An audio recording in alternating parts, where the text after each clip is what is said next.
വാണിജ്യ LPG സിലിണ്ടറുകളുടെ വില കുത്തനെ കൂട്ടിയതിന് പിന്നാലെ രാജ്യത്ത് പെട്രോൾ ഡീസൽ വിലയും വർദ്ധിപ്പിക്കാൻ നീക്കം. വില വർദ്ധിപ്പിക്കണമെന്നാവശ്യപ്പെട്ട് എണ്ണ കമ്പനികൾ കേന്ദ്ര സർക്കാരിൽ സമ്മർദ്ദം ശക്തമാക്കി. ലിറ്ററിന് 20 രൂപ നഷ്ടത്തിലാണ് പെട്രോൾ വിൽക്കുന്നതെന്നാണ് കമ്പനികളുടെ വാദം.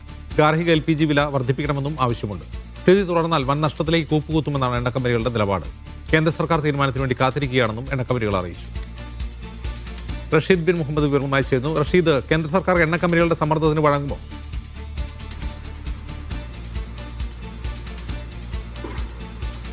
അങ്ങനെയൊരു സാധ്യത നമ്മൾ മുന്നിൽ കാണുകയാണ്. കാരണം ഈ പശ്ചിമേഷ്യൻ സംഘർഷം രൂക്ഷമായതിന് പിന്നാലെ ഇറക്കുമതി 17% അധികമാണ് രാജ്യത്ത് ഉണ്ടായിട്ടുള്ളത്. ഇന്ധന ഇറക്കുമതിയിൽ വലിയ തോതിലുള്ള ക്ഷാമം നേരിടുന്ന സാഹചര്യം ഉണ്ടായിട്ടുണ്ടായിരുന്നു. പക്ഷേ നിയമസഭാ തെരഞ്ഞെടുപ്പിന്റെ പശ്ചാത്തലത്തിൽ പെട്രോൾ, ഡീസൽ, അതോടൊപ്പം തന്നെ ഗാർഹിക സിലിണ്ടറുകളുടെ വിലയിൽ ഒരു നിയന്ത്രണം ഏർപ്പെടുത്തുന്ന നടപടി കേന്ദ്ര സർക്കാരിന്റെ ഭാഗത്ത് നിന്ന് ഉണ്ടായിട്ടുണ്ട്. പക്ഷേ നിലവിലെ സാഹചര്യത്തിൽ എണ്ണ, അതായത് ആഗോളതലത്തിൽ എണ്ണ, ക്രൂഡ് ഓയിലിന്റെ അടക്കം വില വർദ്ധിക്കുകയാണ്. ഈ ഒരു സാഹചര്യത്തിലൂടെ പൊരുത്തപ്പെട്ടു പോകാൻ കഴിയില്ല. നിലവിൽ തന്നെ പെട്രോൾ, ഡീസൽ അടക്കമുള്ളവർക്ക് വലിയ നഷ്ടത്തിലാണ് കടന്നു പോകുന്നത്. അതുകൊണ്ട് തന്നെ വില വർദ്ധിപ്പിക്കാതെ മുന്നോട്ട് പോകാൻ കഴിയാത്ത സ്ഥിതിയാണ് എന്നുള്ള കാര്യമാണ് കഴിഞ്ഞ ദിവസങ്ങളിൽ ഇന്ത്യൻ ഓയിൽ കോർപ്പറേഷൻ അടക്കമുള്ള പൊതുമേഖലാ സ്ഥാപനങ്ങൾ കേന്ദ്ര സർക്കാരിൽ സമ്മർദ്ദം ചെലുത്തിയിരിക്കുന്നത്. എന്തായാലും നിലവിൽ ഈ നിയമസഭാ തെരഞ്ഞെടുപ്പുകളുടെ ഫലമടക്കം വരാനിരിക്കുന്ന സാഹചര്യത്തിൽ ഗൗരവത്തോടു കൂടി തന്നെയാണ് കേന്ദ്ര സർക്കാർ ഈ വിഷയത്തെ നോക്കിക്കാണുന്നത് എന്നുള്ളതാണ്. പെട്രോളിയം മന്ത്രാലയവും ധനകാര്യ മന്ത്രാലയവും ഇതുമായി ബന്ധപ്പെട്ടുള്ള ആലോചനകൾ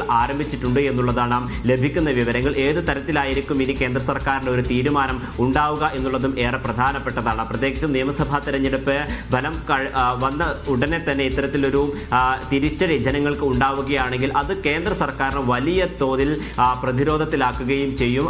പ്രത്യേകിച്ച് ബംഗാളിലടക്കം വലിയ പ്രചാരണമായിരുന്നു ഈ വാണിജ്യ സിലിണ്ടറുമായി ബന്ധപ്പെട്ടൊക്കെ തന്നെയും BJPയും അതോടൊപ്പം TMCയും നടത്തിക്കൊണ്ടിരുന്നത്. പക്ഷേ ഈ നിയമസഭാ തെരഞ്ഞെടുപ്പിന് ശേഷം എന്തായിരിക്കും എന്നുള്ളത് തന്നെയാണ് രാജ്യം ഉറ്റുനോക്കുന്നത്. എന്തായാലും നിലവിൽ ഇന്ധന രാജ്യത്ത് പെട്രോൾ, ഡീസൽ വില വർദ്ധിപ്പിക്കുമെന്നുള്ള സൂചനകൾ തന്നെയാണ് കേന്ദ്ര സർക്കാർ നൽകിയിരിക്കുന്നത്. കഴിഞ്ഞ ദിവസം ധനമന്ത്രാലയത്തിന്റെ അവലോകന യോഗത്തിലെ റിപ്പോർട്ടിലും അത് തന്നെയാണ് ചൂണ്ടിക്കാണിച്ചിരിക്കുന്നത്. അതായത് മാർച്ചിലും ഏപ്രിലും മാത്രമായി 18% ഇന്ധനം ഇറക്കുമതി ചെയ്യുന്നതിൽ രാജ്യത്ത് കുറവ് സംഭവിച്ചിട്ടുണ്ട്. അതോടൊപ്പം റിഫൈനറികളിലും വലിയ തോതിലുള്ള ക്ഷാമം നേരിടുന്നുണ്ട്. അതുകൊണ്ട് തന്നെ ഇന്ധന